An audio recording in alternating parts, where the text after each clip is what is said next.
La vita bisogna accettare quello che si è, però ci vuole grande volontà e un pizzico di ambizione, di orgoglio non farebbe mai male. Da giovani veramente non ci se ne accorge del bene che abbiamo, ma quando si arriva a una certa età, dopo proprio ci si conquista, si vuol bene, si vuol migliorare, ma più di tanto non si può andare ciò che ci ha dato la natura, però qualche volta si può andare anche oltre.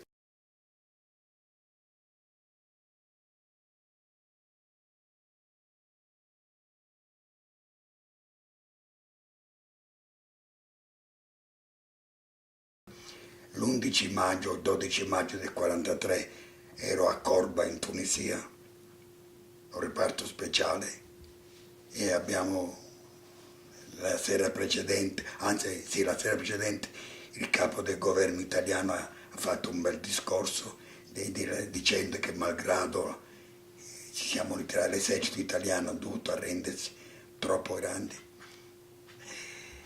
e dovesse raccontarle quelle, una cosa, ma ci hanno portato a una città in Algeria, mezzo del Babbe, che era la caserma della legione straniera, però eravamo dal soldato al generale, prigionieri, e c'erano anche i tedeschi, lì ci hanno diviso e in mezzo alla caserma c'era una ferrovia che camminava con dei famosi vagoni bestiame, 40 persone, 10 cavalli che insieme transitavano e noi altri dovevamo essere lì e saltare man mano senza nessun ordine. Lì c'erano, io sono andato a finire, ma una località l'ho saputo dopo, Casablanca,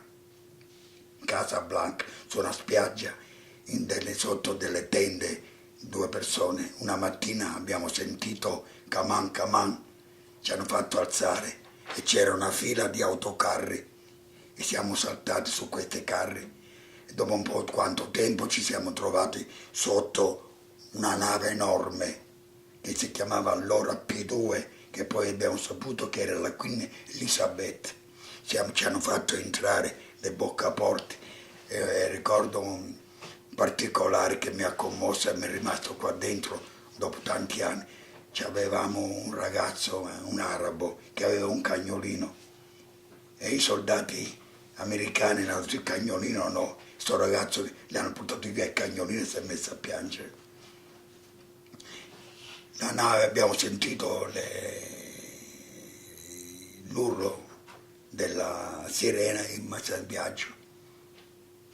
Dopo tanto tempo che non sapevamo, ci siamo arrivati a una località, ci hanno fatto scendere e nel scendere alla bocca porta c'era una grande fila di treno, vagone.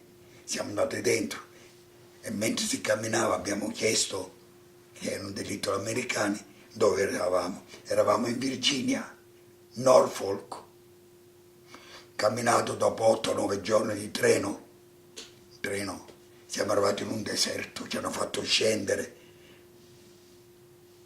Abbiamo saputo dopo tanto tempo che era Florence, Arizona, 3 anni di prigionia. E sì, era triste, però era l'età, la voglia di vivere e soprattutto la voglia di tornare a casa, a riabbracciare i nostri cari. Lei mi ha fatto dire adesso, mi ha fatto tornare indietro delle cose, avrei tante cose che si fanno solo a quell'età lì, con degli amici, con degli altri, scappavamo di notte sotto i reticolati perché c'erano qualche gherle che ci aspettava fuori.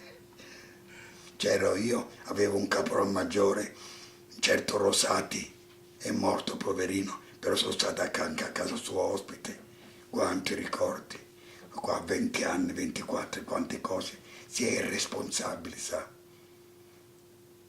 Poi siamo tornati in Italia, ci hanno messo su una Liberty Ship allora erano delle navi, chiamavano navi, gli americani la costruivano in 24 ore per portare rifornimenti in Italia durante la guerra. Abbiamo impiegato da un porto della California, non ricordo, non so neanche dove sia, attraverso il Pacifico. Siamo arrivati a una isola e la nave ha preso fuoco. Ci hanno attraccato a questa isola che poi abbiamo saputo, sai cos'era? Eravamo in Messico, a Acapulco. Molti ragazzi sono scesi e si sono dileguati, mi hanno invitato aiuto, no, io voglio andare in Italia. Siamo arrivati in Italia dopo 20 giorni attraverso il Pacifico e ho visto queste stelle più vicine, era un sogno, sembrava di sognare. E intanto però si cresceva attraverso i sacrifici. Siamo arrivati a Napoli, ci hanno portato a Fragola e poi è andata avanti tante cose.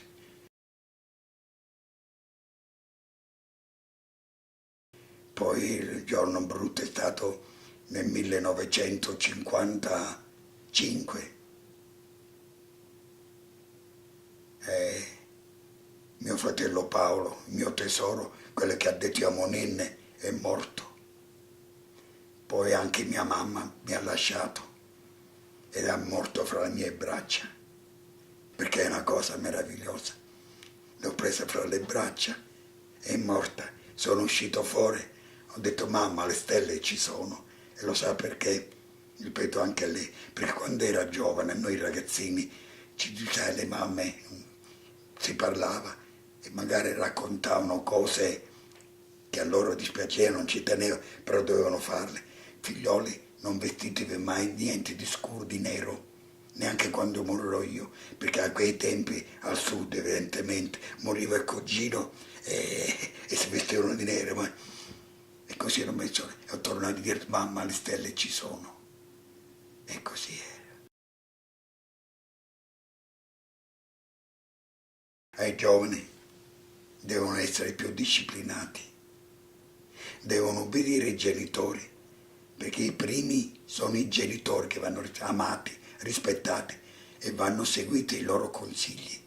E i giovani di oggi devono essere molto più calmi, devono guardare meno televisione, perché una volta c'era il carosello che era alle 7, dopo il carosello uno sguardo e andavano. Oggi è molto più difficile, so che i genitori anche per loro è difficile la vita, perché una volta magari le esigenze erano di meno, li chiamiamo esigenze. Non solo telefonini, telefono, questo, quell'altro, e lo stipendio è sempre quello. Quindi io dico ai giovani, siate disciplinati, seguite i consigli degli adulti e soprattutto rispettate i superiori, io parlo da militare, superiore nel senso gente più adulta di voi, i professori, quelli che fanno le leggi vanno rispettate, sono sbagliate, non siamo responsabili noi. E poi io mi rivolgo anche a voi di una certa età, del senso di responsabilità, la responsabilità assumetevela voi e quando sbagliate, molto malgrado, non dovete dire ma io pensavo che quell'altro vi potesse aiutare, il responsabile siete voi, non scaricatelo sugli altri.